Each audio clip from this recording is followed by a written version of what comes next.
contemplated a lot of dark things. It's hard. I just do whatever I gotta do to get through the day. It was the most intense pain I've ever felt. Just this darkness that I just couldn't get myself out of. This generation is struggling with epidemic levels of stress, anxiety, and depression. A lot of these young men are genuinely unhappy. My life was just spiraling out of control. My heart was pounding. I couldn't get it to stop. I didn't want to be alive anymore. What's going on? That stuff builds up and builds up. Steam train rolling at 100 miles an hour. It's going to explode.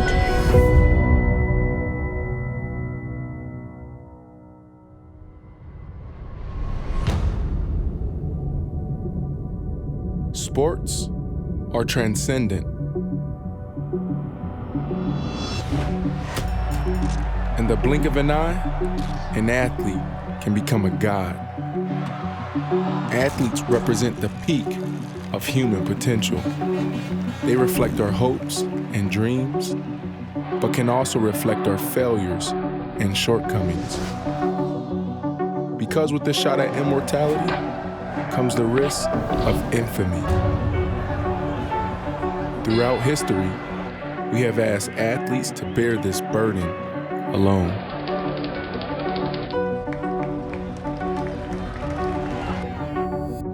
Finally, history is changing.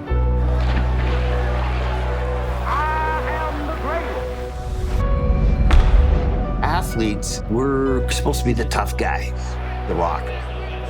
Do we ever want to admit, man, I'm struggling? You can't. Society kind of puts us on this pedestal where we're not allowed to be sad, we're not allowed to be soft, we're not allowed to cry. Looking back on it, I thought mental strength was that thing that we talked about since I was 6 years old. Don't show when you're hurt. Just get back up, play through it. We, as males, are not as inclined to talk about emotions and to talk about our feelings, and it's quite literally killing us. Right now in the United States, there is a full-blown mental health crisis that gets worse every year. And there's a culture in sports that doesn't allow for male vulnerability, that doesn't value openness and conversation around mental health. Unfortunately, there is a stigma that surrounds mental health. It's perceived as a weakness if we come out and say, I don't feel okay. That's just how it is. Athletes don't have the same permission to come clean and say what's really on their mind.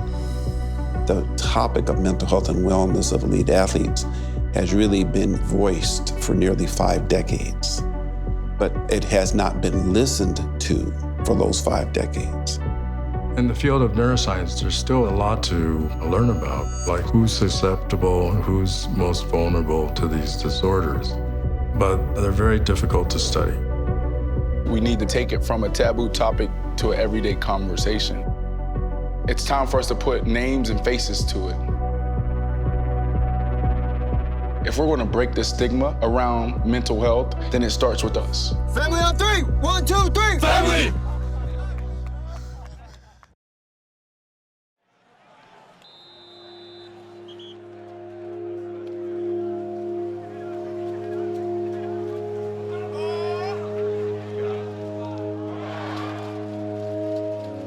Football is king in our country, and being in the NFL, you're on a pedestal. It's a lot of pressure that comes with it. When I was younger, my form of being tough and being a man was being quiet about stuff and just going about your business. That changed the older that I got. I went through my own mental health and depression battles. Where I'm at now, I think reaching out for help is more manly than sitting there in silence and suffering. That's the true definition of toughness. Unfortunately, in this country, talking about your mental health, it's perceived as a weakness. But my story is a really great one to tell, and it can affect and touch a lot of people, and I'm going to tell it. My name is Hayden Hurst, tight end for the Baltimore Ravens, and I'm trying to break the stigma that surrounds mental health.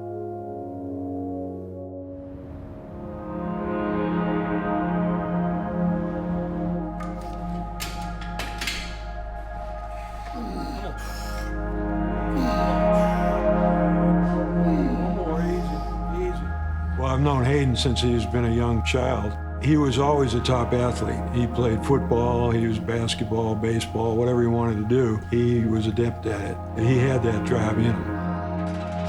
I was looking at pictures yesterday from the season last year. I'm so much bigger than I was. I was skinny. Growing up, it was always baseball year-round, and everybody told me you're going to be in the MLB in X amount of years. You know, oh, you're going to make all this money playing baseball, baseball, baseball. And that was always the focus. Yeah, I was a pitcher in high school. I was an Under Armour All-American. Got drafted by the Pirates my senior year, and I was in their minor league system for about 3 years. My first season with them, struck a lot of people out. His summer league coach called us up and said, holy cow, man, he's just blowing it by everybody. He was lights out, strikes every time, 94-mile-an-hour fastballs, and I said, he's gonna get called up, he's gonna go to the majors. It's not gonna be long here in the minors. And then something happened within days. And I came back from my fall instructional league, and that's kind of where everything started to unwind for me. Suddenly, the wheels came off. The ball started going everywhere. He had just literally lost the ability to pitch. Developed the yips. My hands would shake, they would sweat, and I was overthrowing guys by like 20 feet. I hit a kid in the head, and I had no idea what was happening. It was an absolute living hell. It became a struggle, both physically and emotionally. And unbeknownst to us, because we would call and say, how'd it go today? And he would put on the greatest show in the world about how great he was doing. It was good, it was good. But I knew something was wrong because what he started doing was withdrawing. I went into a pretty deep depression where, I wouldn't even leave my room. I would shut the blinds, be in the darkness. Wouldn't want to be around people just because I was so embarrassed of what was going on and then I couldn't figure it out. Yeah, I really think I got the yips from my fear of failure. He thought that, baseball was going to help himself and our family in the future. I think he had a lot of pressure on his shoulders. I pretty much drank almost every single day down there, turned to drugs, and anything that I could do to mask the problem itself, I was doing it. Just this darkness that I just couldn't get myself out of. He would just get really, really, mean drunk and aggressive, and it's like, he's never been like that. And we didn't know what was going on. He went to all these doctors and spent thousands of dollars trying to figure it out and correct it so he could pitch again, but no one could explain it because it was something mentally in his brain. Could never really pinpoint what was going on. So in 2015, decided to hang it up. Hayden retired from the Pirates at age 21, I believe, and decided he wanted to play football. Got it! First down and plenty of room for South Carolina. The big man's gonna go into the end zone. Touchdown, Hayden Hurst. Boom! Hayden Hurst comes out of nowhere. 22-year-old walk-on. The ability to go from baseball to football at a high level is very rare. But he was a heck of a football player. Hayden Hurst looked like a Mack truck coming around the corner. I walked on to South Carolina in 2015. I put some good stuff on film my freshman year. The drinking and the drugs and things like that. I felt like I'd just leave that all behind. Unfortunately, it didn't go as planned. I didn't get the help that I needed, and just really started affecting who I was. One morning, woke up in a hospital bed, covered in blood. Didn't really know what was going on. Just sitting there by myself in a room, on a bed, not really understanding what had happened. I kind of looked up and I was like, man, what?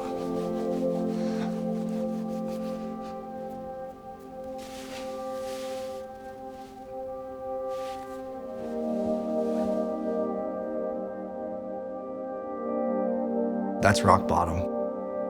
That's as bad as it gets. And that's when I started reaching out for help. So when Hayden first came to us and told us about being depressed, I just told him, whatever the circumstances are, we're gonna be here for you and help you through the situation. I didn't want to see him suffer. As a parent, you never want them to struggle, and I certainly didn't want my children to go before me. The latest research about the brain involves finding genes that predispose one to having an illness. We now know that there are some genes that contribute to depression and anxiety. Part of it is genetic, but I think a lot of it is environmental. And I think Somebody that gets depressed is usually depressed because they didn't achieve their expectations. My brother committed suicide. His son, my nephew, committed suicide. And so the first fear for us was genetic, and are we going down the same road? And now he's in this depression. What's his next step going to be? And we need to make sure it's not that. Yeah, that's when we started searching who can come up with an answer for us. The one that worked was a guy that said you need to start just journaling. Everything that crosses your mind needs to go on paper. And it worked for him. 3-step slant. I think journaling is an incredible outlet for anybody. You can just sit in your room, go through your thoughts and put everything on paper. It's an easy way to get toxic things out of your head. You don't have to sit back and just internalize everything. There's something that goes on chemically in your brain, and I think there's an imbalance that gets handed down through family lines. And unfortunately, I think I have that gene, but I'm able to identify that. And, I surround myself with good people to make sure, that's never gonna be the end all for me. Are y'all just in helmets and skirts, or y'all start We go full pads when you get up there? jersey helmets for like 2 days, 2 or 3. 2-3 days? And then we start getting after it. Then get after it. Hardball style. Oh boy. The 25th pick in the 2018 NFL Draft. The Baltimore Ravens select Hayden Hurst. When he got drafted by the Ravens in the first round, it gave him a platform. And at that point, he came to Kathy and said, Mom, I want to run a foundation, and I want it to be for mental health, and I want you to run it for me. To let other people know that it happens to everybody. It happens to you, me, and it happens to NFL players and NHL players and MLB players. Everybody has something to deal with. Our core mission is that we're trying to help adolescents with suicide prevention and mental health. And we are funding other mental health facilities with programs to help these kids. Today, we went over to the Youth Crisis Center here in Jacksonville, and we were able to sit down with 5 or 6 kids. Something happened in your mind where you couldn't even throw it right no more? I got the yips. So my hands would get sweaty, and I couldn't even grip the ball, and I would shake. So I had really, really bad panic attacks. Yeah. Does it still happen? Not in football. Football, I don't know, I'm able to kind of cut it loose. How much do you bench? 405 pounds.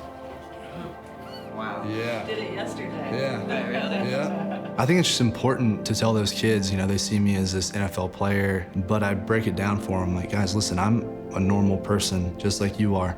And I told them, listen, like today is a hard day for me because it's my last day in Jacksonville. I'm comfortable here, and I have to pick up and leave my family behind me and go up to Baltimore. The more that you can relate with those kids and they can be like, oh man, I feel that. I think it's just the beginning of a truly great thing. I think we're gonna reach a lot of people. The mental health aspect of athletics is very important. And pro athletes, I think it's great that they're coming out because when we look at them, we think everything's perfect. And when they come out and tell a kid that, my life's not perfect, nobody's is. And if you have problems, you need to talk to somebody. Don't take your pain and hold it in. And they need to know that somebody's there for them instead of doing something that, ultimately will hurt themselves. I still battle with depression things today. I still battle with anxiety. It's part of the makeup of who I am. I want to tell my story. I want it to be out there. I don't care if it makes me vulnerable. I want people to be able to relate to it so they can change the course of their life.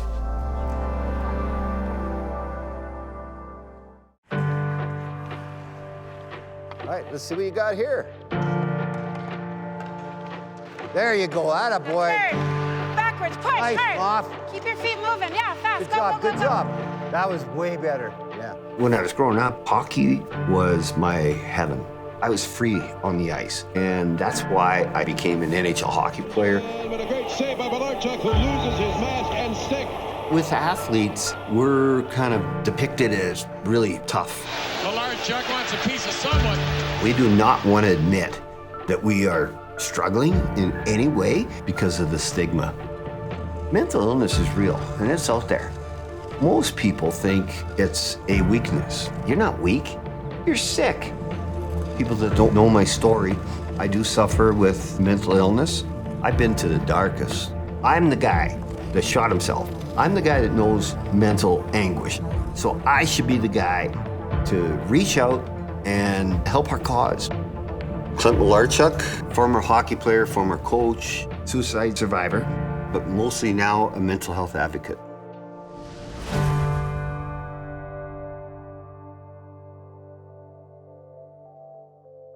As a kid, I was out at the outdoor rinks every day. That's where I lived.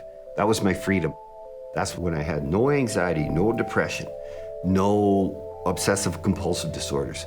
It was my sanctuary. I don't think I was overly talented. I think I just had a drive and a dedication. Maybe it was the dysfunctional family aspect where I just wanted to be at the rink. I had a father that was kind of abusive, alcoholic. Back then, had to walk through a big snowfield to get home. The closer I got to home, the more my anxiety would just rise up. And I think it was, is Dad gonna smack me around? Is he gonna smack Mom around? What's happening? Yeah, there you go. Yeah, work with it. That's your baby. That's your baby. Yeah. That was a weird time, but hockey just, it saved me. It saved me. Now, was that because I was so dedicated to be an NHL hockey player, or was I didn't want to go home to the monster? I don't know. But whatever it was, hockey was my haven. He's doing good. Wow. I was like 15 years old, I think, 15, 16. I was playing with guys that were men. That's when I really started to excel. People were going, man, this kid's got some skill. So I get drafted by the Quebec Nordiques, played a couple of years in the minors. Then I went up to the NHL. Here's a chance for Messier and a save by Malarchuk. Simpson tried to stuff it in. It was stopped by Malarchuk. Great sellout crowd here in the Camp Center. Once I made it full-time in the NHL, man, I was winning Player of the Week. I'm talking Gretzky, Lemieux, all these guys. And I'm winning Player of the Week? Malarchuk gets a shutout. So it was March 22nd, 1989, playing for the Buffalo Sabres, playing the St. Louis Blues. First period, and simple play, do it a million times. Puck comes from the corner, out to the top of the crease. I come across on my knees. My defenseman was hooking a guy back. So this guy fell back and his skates came up. Cut my neck. Goes to the corner, the pass, and oh, wow! Watch Malarchuk. Oh, my God. Oh, please take the camera off and don't even bring it over there, please. Oh, my God. Oh, my God, what happened? Cut my jugular. Everybody thought I was such a courageous guy because I got up and skated off. Well, I didn't want my mom to watch me die on TV. Called the trainer, tell her to call my mom, tell her I love her. Called the other trainer, hold my hand because I'm gonna die. You know, I'm very grateful to be alive, but that whole deal changed my life. Couldn't sleep because I didn't want those nightmares, so I just sit in a chair. I started to self-medicate with alcohol. It was just chaotic. A lot of people ask me how Clint Malarchuk will react to this injury. I give them a very positive that I'm not concerned with Clint Malarchuk reacting negatively. He'll be right there when the old puck's dropped again. That's right, it's part of the game. All right, Clint, thanks very much for joining us. Back then, no counseling, none was offered, and I didn't think of it either. You just get back in there. I come back in 10 days. Clint Malarchuk back in the nets for the Buffalo Sabres. Fabulous opportunity for him to overcome all of the odds. So I epitomized everything they love in Buffalo, New York, a blue-collar sports town. Hardworking, gritty, courageous. PTSD wasn't even a set of words back then. There was no help. There was nothing. There was nothing. Zero. I was on my own. It was the next year where I started to have the panic attacks, nightmares, like waking straight up in bed, grabbing my neck, and very oh man, my heart is going bang, bang, bang, bang. Suffering in silence. As an NHL hockey player, we put the cape on. The Superman cape. Do you really want me to take the cape off and talk about my demons? No. I want to keep that cape on. I want to put it back on again there. And be the hero. Be the superhero. Not healthy. Because that stuff is going to come back sometime in your life and bite you right in the ass. And then what?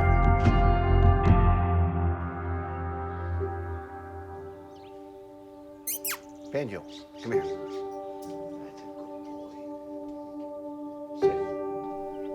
What time are you getting up tomorrow? Probably like 3:45, because I have to be on the ice by 6.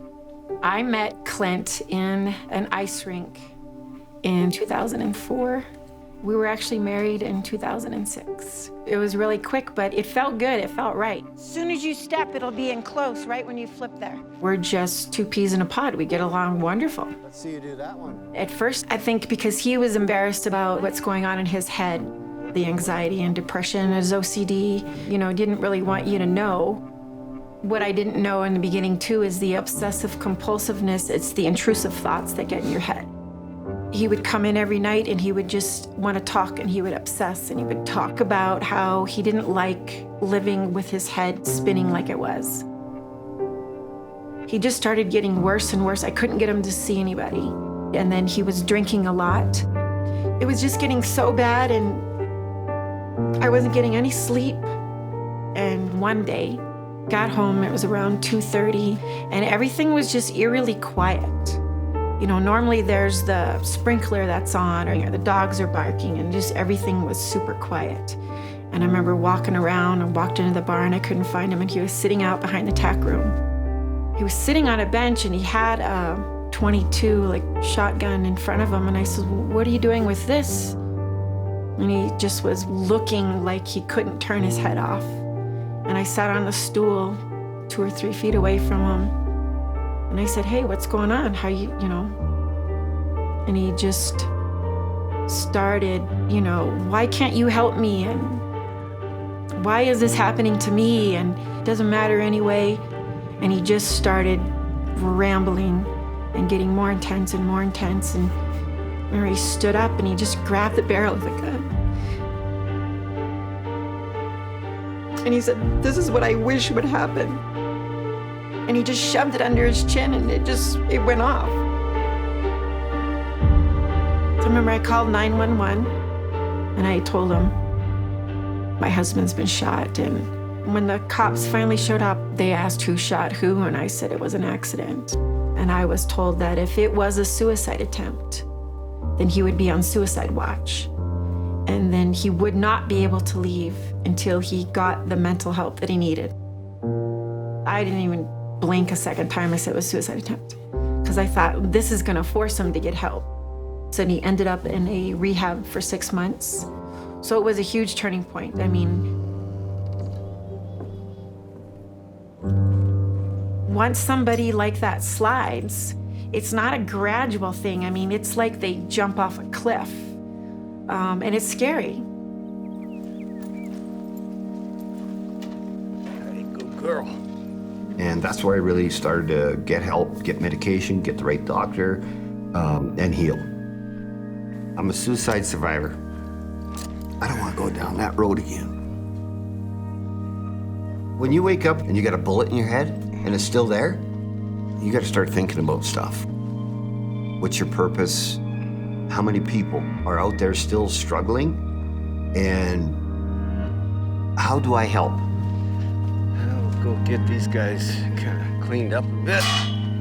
I played semi-pro football for the NorCal Stampede down in Sacramento, and then I got in a really bad car accident and kind of took away my football career. And that was the catalyst of where my anger grew and my PTSD set in. And we sat down and talked, and we've become just the best friends, and we started this PTSD, support group here locally. We started helping veterans, helping civilians, helping whoever is suffering with mental illness or PTSD. Well, that's spot. So what we're looking at is equine therapy. Whether it's brushing a horse, getting to know the horse, they can be intimidating. But once you get their trust. So peaceful. Yep, it's very cool. We talk about meditation, mindfulness, and that. Animals are unconditional love. It's very therapeutic. I believe God spared me for a reason, so I got to follow up on that goddamn reason. We need to get people to realize that you can get help, you can get healthy. You still might have days where you struggle, but it's way better. It's way better than suffering in darkness and silence. Hello, Clint. I wanted to send you a message to let you know how much I enjoyed meeting you last weekend.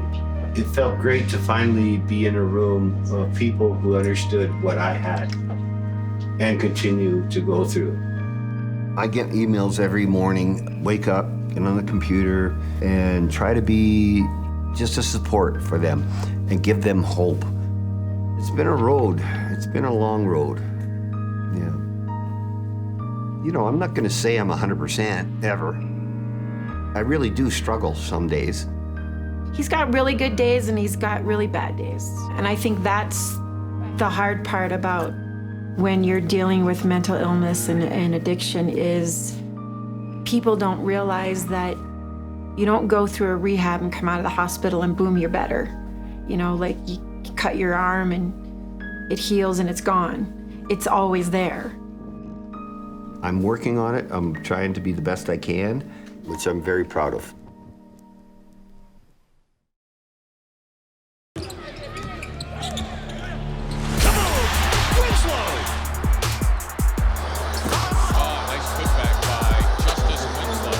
Basketball is my canvas. It's where I go express myself. That's where my passion, my drive, that's kind of where it all comes out. Playing in NBA is a great stage, but the mental aspect of the game and the setbacks and the failures, it's definitely tough. You're constantly getting scrutinized, constantly being talked about. Every commentator saying how horrible you are. That's the flip side of it. Society kind of puts us on this pedestal where we're not allowed to be sad, we're not allowed to be soft, we're not allowed to cry. For me, there's been some dark days. I just lost a lot of the joy and the light of life. There definitely is a shift occurring of people just being open about their mental health. That was a big part of me, using my voice just to step up and be vulnerable as well. Justice Winslow, Miami Heat, point guard. My journey hasn't been easy, but I know that my story and what I've been through is gonna help a lot more people than me just being quiet about it.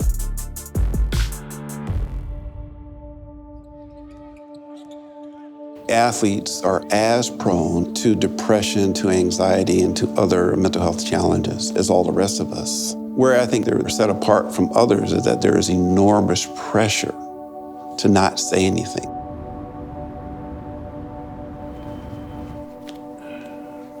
It's gonna be a hot, sweaty day. It's great being back in Houston. Just around my day one people, my family, my friends, old coaches and trainers. It's all love here. This city raised me, shaped me. This is home. My love for sports began before I could even remember. Just growing up in an athletic family, whether it was my sister playing softball, my brother playing football, my dad playing basketball at every level. I'm the youngest in my family too, so I had to figure out how to keep up with everybody else. That's kind of where the competitive nature comes from. I want to know who's going to be the best kid at this camp. That's what I want to know. Thank you, sir. Yes, ma'am. Thank you.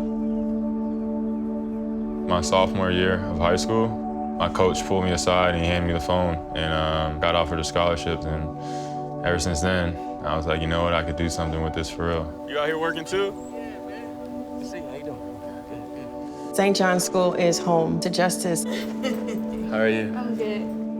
This community is a giving community, and I honestly think that's where we all got it from. Let's go!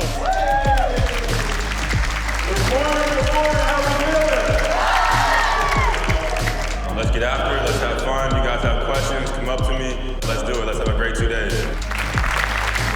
Robin's House is my family foundation, and of course, named after my mom.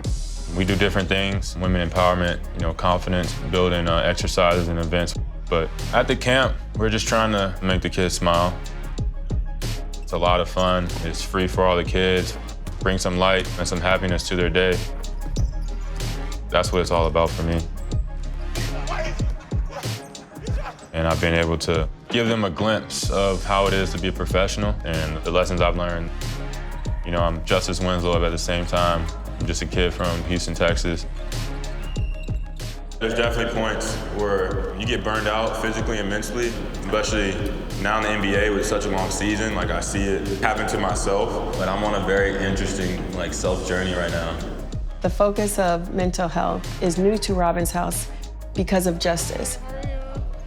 For me, talking about my mental health, it was definitely inspired by some of the guys that came before me in the NBA that were talking about it. Kevin Love, DeMar DeRozan, Kelly Oubre. Just hearing them tell their stories and being vulnerable gave me the confidence and the motivation to go ahead and do the same. You mentioned to the Miami Herald you went through these dark times. What was your hardest moment in those first 2 years when you were in the midst of that? I was injured at the time, so I was just kind of sitting around. Couldn't play basketball. I think I had a lot of time on my hands, and I think that's kind of when I began to kind of get out of whack. The dark days were definitely self-inflicted. You know, a lot of it started from the injury. You know, I've never had a serious injury like that and missed so much time, and things were going so great before, and this was all kind of taken away from me. And I started just to doubt myself. And I started to question God, question me, question life. I thought I would never return to be the player that I've always envisioned I would be. You know, just contemplated a lot of dark things, for sure. I didn't realize that Justice's mental illness was already embedded in him. And I think with this injury, it just came to surface. My family saw it much more than I saw it. I wasn't having fun, I wasn't smiling, I wasn't joking. I found pleasure in being isolated. It just wasn't me. Athletes don't feel comfortable being vulnerable and having their fan base or their public see them differently other than illuminated stars. And so I think there's an added pressure for professional athletes to not disclose and to even deny what's really going on with them. When Justice was going through those tough times, you could definitely see a difference in his demeanor, and it kind of hurt to see him down like that. And it was just important for me and all his other friends and family to be there for him whenever he needed. What I think happened to get him out of those dark days, he started calling people. He realized that he wasn't the only one. I think a big part was last summer I came home, surrounded myself with family, friends, people that treated me like little bro Justice instead of Justice Winslow, Miami Heat. They knew me before all of this. I think those people really helped me find my center again and find my soul. It was Houston, where I came from, my roots, that played a big part in getting me back to being me. We're here to get better, you know, as basketball players and as people. The world is a lot bigger than this game, but this game can take you guys a lot of places and help you accomplish a lot of your goals. I actually known Justice since 3rd grade. And I know this is gonna sound crazy, but he's the same goofy 3rd grader even today. When I think about seeing Justice rise to the NBA, the first word that I think of is proud. Knowing that was his dream from 3rd grade, as it is a lot of these kids, but a lot of them don't have that opportunity, and he just worked his butt off and was able to make it. Justice is doing well right now, but I don't want anybody to think for a second that, you know, dark times are over and that he needs to continue to take the steps to stay up. And his friends and family need to continue to take the steps to keep him up as well. The power of sports is huge. They have a crazy platform. Gotta use it. In the past, mental illness was not talked about, but it's here now. Congratulations, man. Thanks for coming. Appreciate you. Talking in general, that's been the best thing. Not holding it in, not being prideful about it, knowing that negative things are gonna happen, but it's how you move forward from them.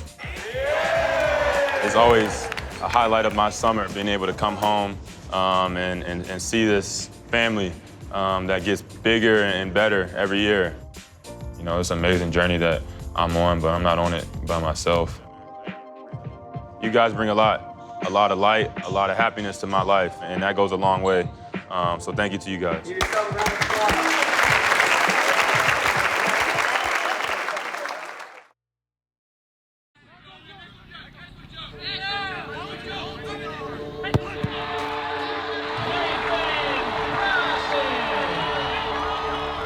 I started playing soccer when I was probably 5 or 6.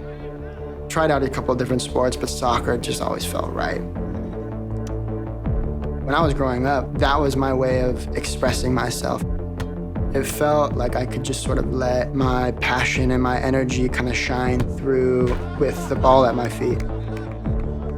Coming to college, I felt this immense pressure to do well in school. And then, you add that other layer on top of it, being an athlete, that comes with its own pressures in itself. And then after losing a teammate to suicide, I started going through my own struggles with mental health, feeling as if I had reached the darkest point in my life. I've tried to make myself believe that I was invincible to anxiety, depression, but I deal with these emotions on a day-to-day basis. And it took a long time for me to admit that. My name is Nathan Broughton. I'm a student athlete, and I want to end the stigma around mental health by using the influential platform of sports.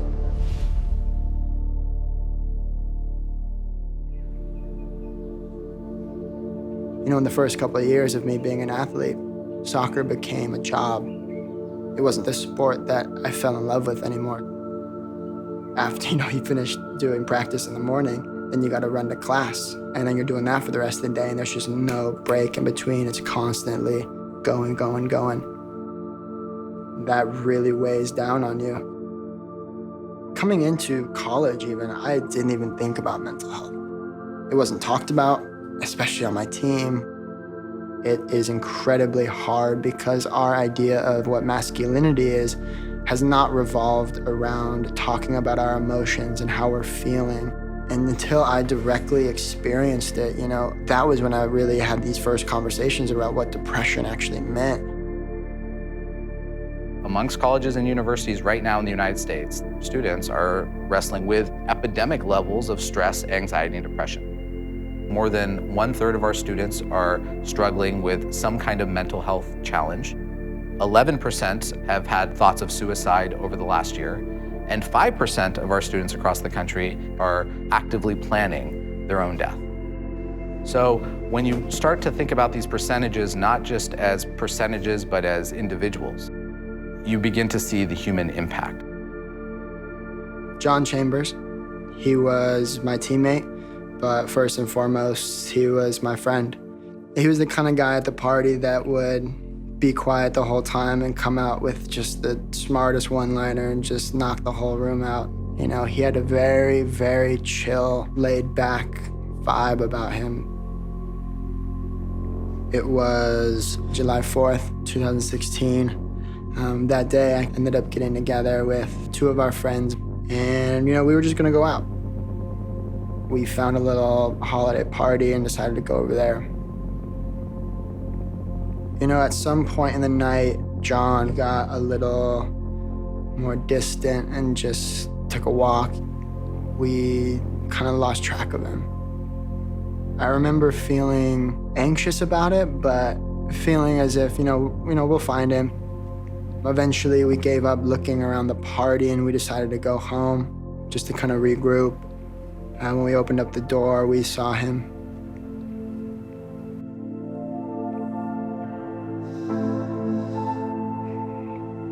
In that moment, you're not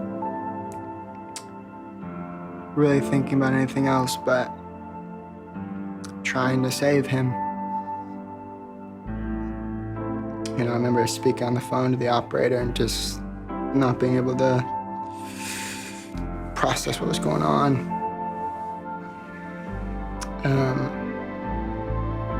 We met the ambulance down at the hospital, and the first person I could think to call was our head coach at the time. He came right to the hospital, and I just remember he didn't say anything. All he did was hug me. It was the most intense pain I've ever felt. And then after that, it felt just numb. People would try to get me to talk about it after, and, I couldn't. The events that I saw that night, I would relive them through nightmares. And it got so bad at some points that I would just terrified to sleep. I developed this intense fear of losing people.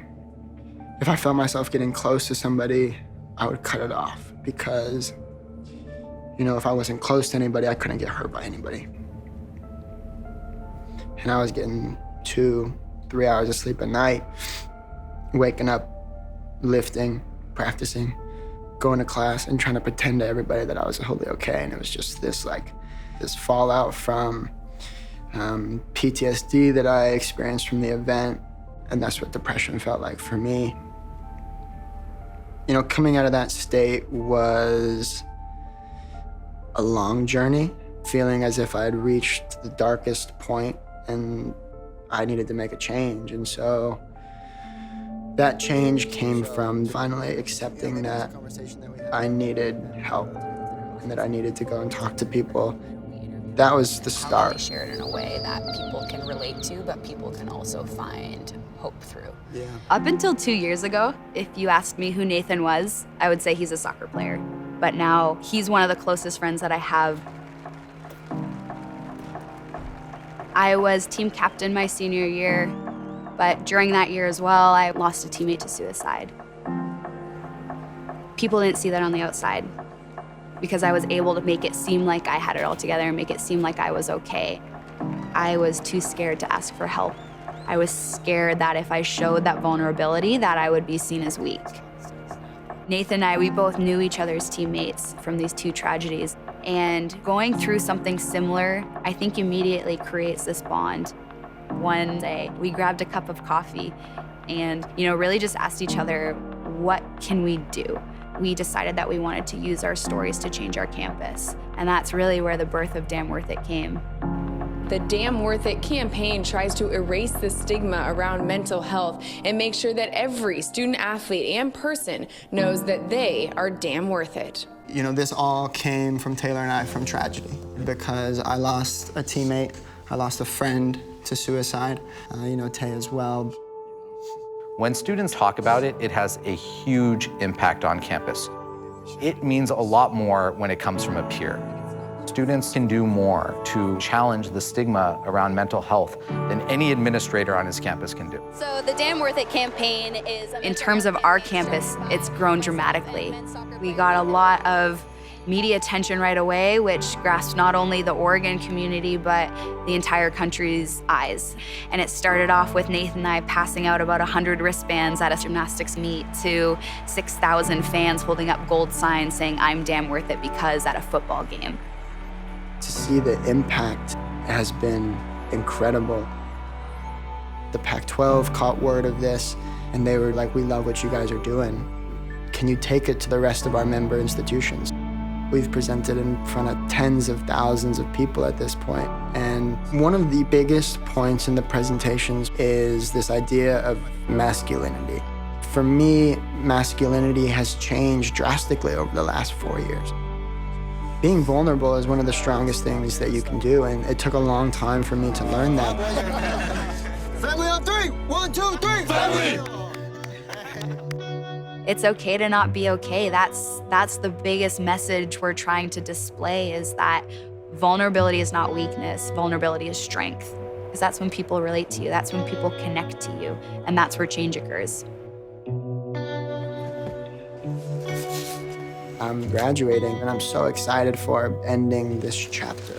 You guys are all on this committee because we saw dreamers in you the same way that Tay and I are. Taylor and I are transitioning within Damn Worth It into an advisory role, letting the people that we selected take this thing into the future.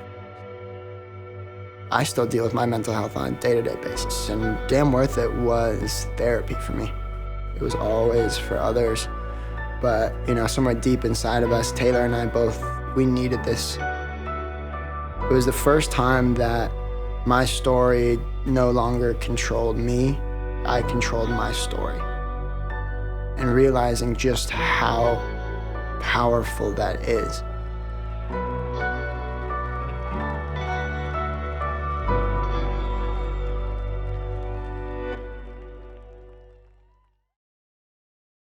Full domination, man. Dominate on 3. 1, 2, 3. Dominate. Let's get it. At the same time that I see a mental health crisis, I also see a movement forming to address that challenge. I don't know how many of you know, but I have an anxiety disorder. When I had my panic attack and had my episode, I was out there on the floor. There have been some very courageous, influential athletes that have stepped forward and had the vulnerability and the courage to share what was going on with their own mental health challenges. I'm not ashamed to say I'm mentally ill, but that doesn't mean mentally weak. Athletes are saying now's the time to speak out because they've been hurting for a long time. Mental health and wellness is an experience and a human condition that needs to be celebrated and not be made to feel inferior or that you're less than or you have to give into the shame and stigma of it. I think we live a bit in the age of anxiety, and I think it's amazing courage from players to come out and talk about these issues they're dealing with as you can get help. People look up to athletes and they want to hear what we have to say, and so I wanted to use that platform to make impacts in people's lives and empower them to talk about mental health. I'm living in the now, and it feels great to just live with that type of perspective, but it's not easy being open about it and talking about it, but you have that platform to change the world, and so I'm okay with being vulnerable and how I may be perceived by being that way. My whole goal as a mental health advocate is to get people to understand that don't suffer in silence. You can get help and get well. I can be a spokesperson for it. I'm not afraid what people think about me. I want to help people. And I mean, there's so much more that we have to accomplish because there's so many people out there that go through battles and fight fights every single day. But we're starting to see more and more people feel comfortable and trying to break the stigma. We need to look at athletes as real human beings and allow them to show their emotion and care about their health and well-being and not just entertain me. It's time for us to educate people. It's time for us to have the right conversations. Mental fitness, mental strength, that's what we need to be talking about. We're not where we want to be, but we are excited about the progress that our community has made. Leagues, administration, CEOs are beginning to realize that mental health and wellness is a human condition. And you aren't opening up Pandora's box. When you attend to an athlete's mental health and wellness, you actually are opening up a treasure chest of untapped genius and talent. The conversation is beginning to shift, and there's a force coming that can't be stopped.